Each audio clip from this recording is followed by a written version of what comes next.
guys, Red the Nerd here, and today we're going to be taking a look at the Transformers Legacy United Energon Universe Megatron.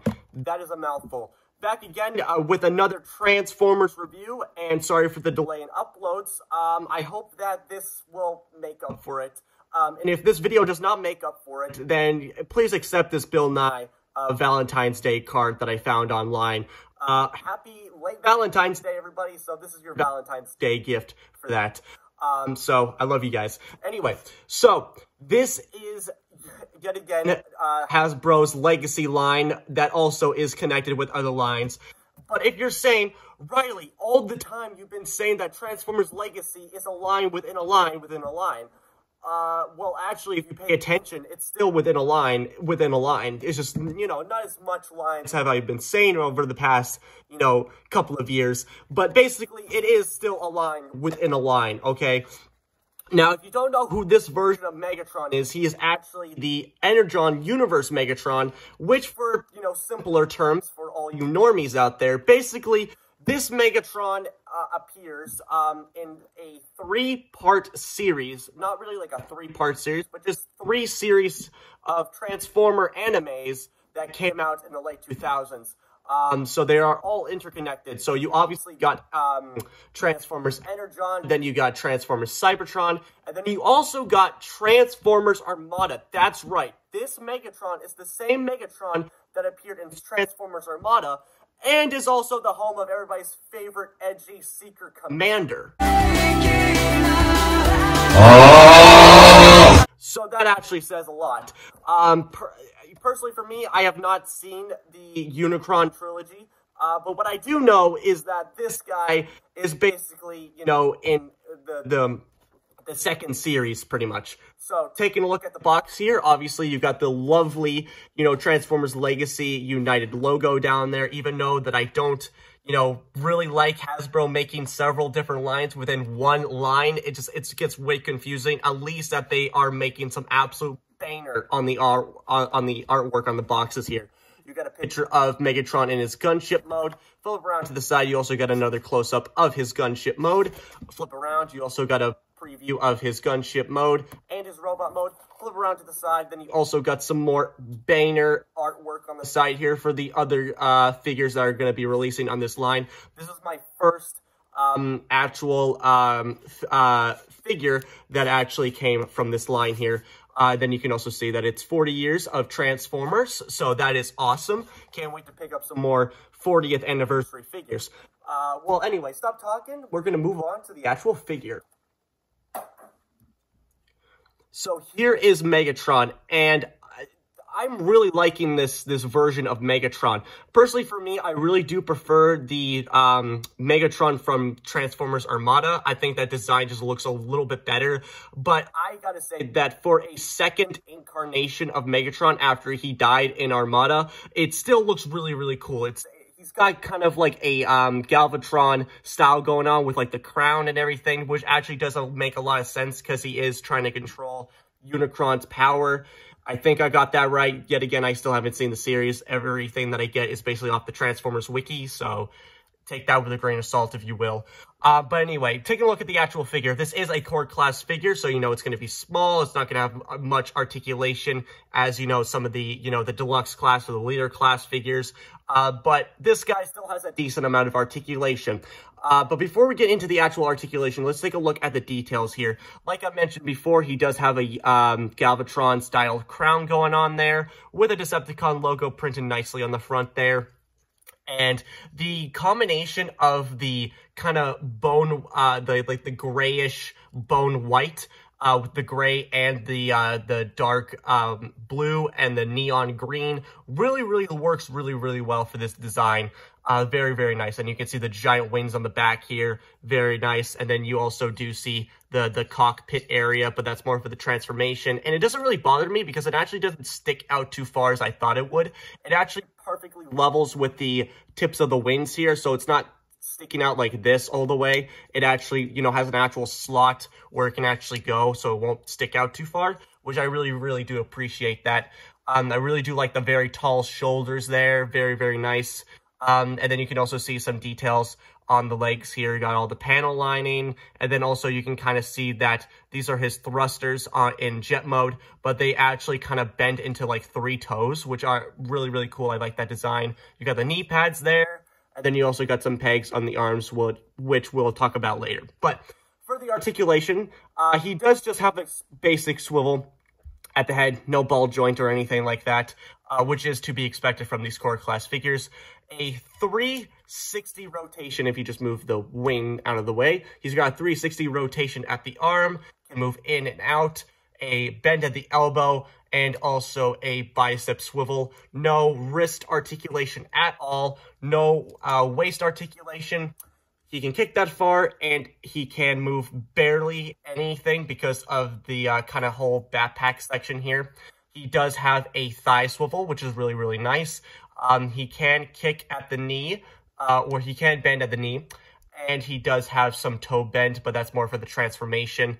So yeah, basic articulation for a core class figure. I'm not really expecting too much out of this guy, but what he does come with, I was really surprised with.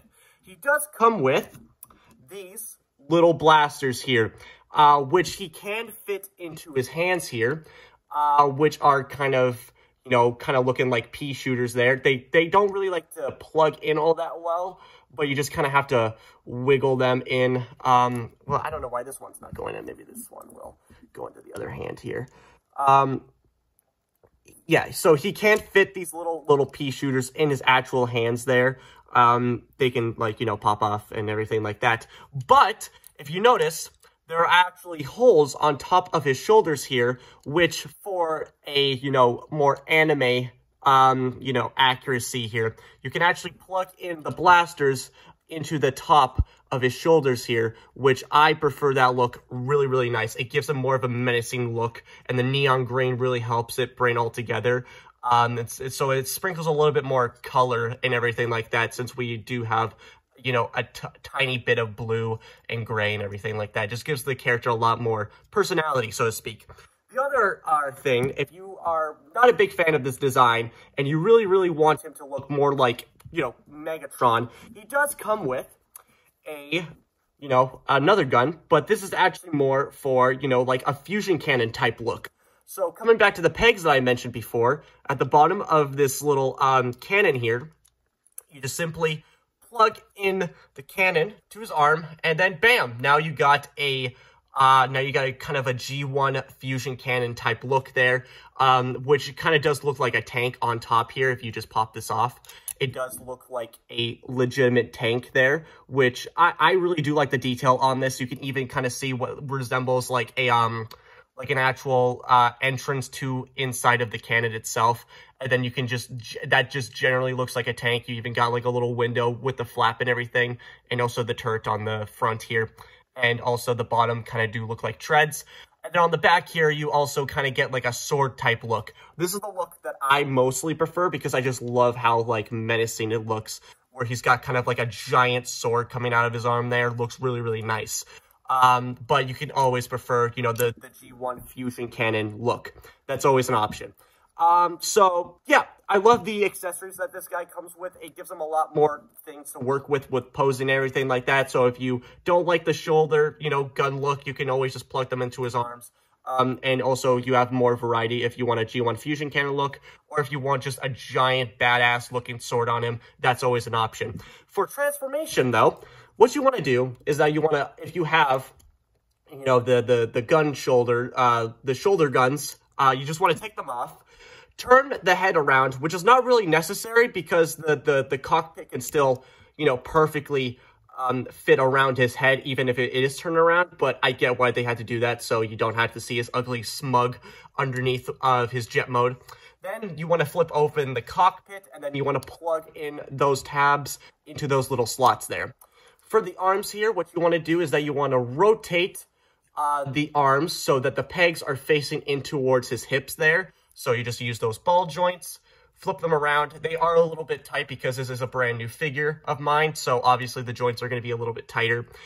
Then what you want to do is that you want to see those are some little pegs on the top of kind of in his armpit area, and there is a slot where these will connect. But I'll get to why that it doesn't really work. But if you do somehow manage to get it to work, what you want to do is that you also want to rotate the back here, the wings, so that they actually kind of fold back there. So then the arms actually have a lot more room to fold up into the actual underneath of the wings there. So flip that down, flip then the wings, trying to make sure that everything's lined up perfectly. Then for the legs, what you want to do is that you want to flip up the feet, flip it around, and then what you want to do is that you kind of want to, well, actually not like this, you kind of want to make sure that the knee pads are facing inward, like so. Then you just use the knee joint, and then there's also a peg on the bottom of, or the side of his feet there, and a peg on top of the shoulder, and then you just want to gently plug those in, and then do the exact same thing on the other side, flip those down. Then coming back to the shoulder cannons here, you want to use this tip, and then you just want to plug it in to what used to be the shoulders. Then you take the gun, and then there is 2 tabs, and then there's little slots on the bottom of the gun, and then you can just plug those in. And now you have Megatron in his gunship mode.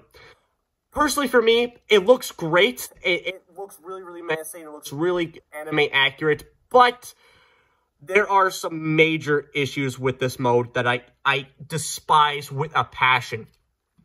Coming back here to the, I'm kind of like untransforming his body here for a second here. Unfolding, you know, the wings here. Coming back here. These slots underneath his armpits where you're supposed to connect the arms into those pegs there, no matter how hard you squeeze on his arms to get those pegs to plug into those slots, some reason they don't want to fully plug in. It's like, well, it's mostly because that the peg and is kind of like, it's the fist is getting caught on the wings here, so it won't have enough room to fully plug in. If you just kind of remove those wings or just kind of move it aside, it will definitely plug in. But for, you know, following the instructions of what, you know, Hasbro gave you, they won't be able to plug in, and that is really, really lackluster. Another thing that is really, really lackluster, and I also hate, is also resembling these pegs as well. These pegs on the legs here, they also don't like to connect. Sometimes they will connect, but if you really want to force it in, you're going to you're just going to pop off the knee there, because I didn't mention this in the articulation section, because I wanted to save for when I actually have some actual criticisms to talk about, where they're all, you know, kind of looped together, because trust me, all these criticisms, they are looping together like, I don't know what loops over and over again, but you'll figure it out somehow. But they also don't like to plug in, and also if you move it too far, the knees are absolutely garbage. I hate how these knees work. And also the cannon won't stay on, so I'm removing that. These knees are absolutely terrible. If you just bend, they're just on simple pegs pretty much, and you can see how loose those things are. These things are definitely going to become loose over time, I guarantee it, because the way that they're designed when they're bending like that, and also you just get this ugly gap when you're bending the knees in robot mode. It just looks really, really bad. Everything about this, you know,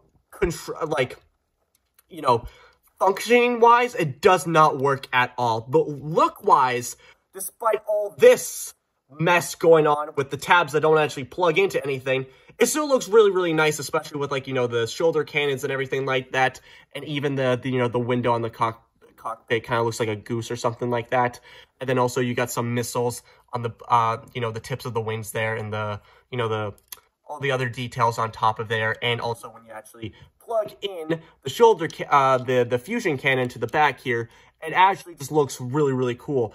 But it just doesn't work with all these tabs that don't work, and they're just flopping around, and they have nowhere else to go.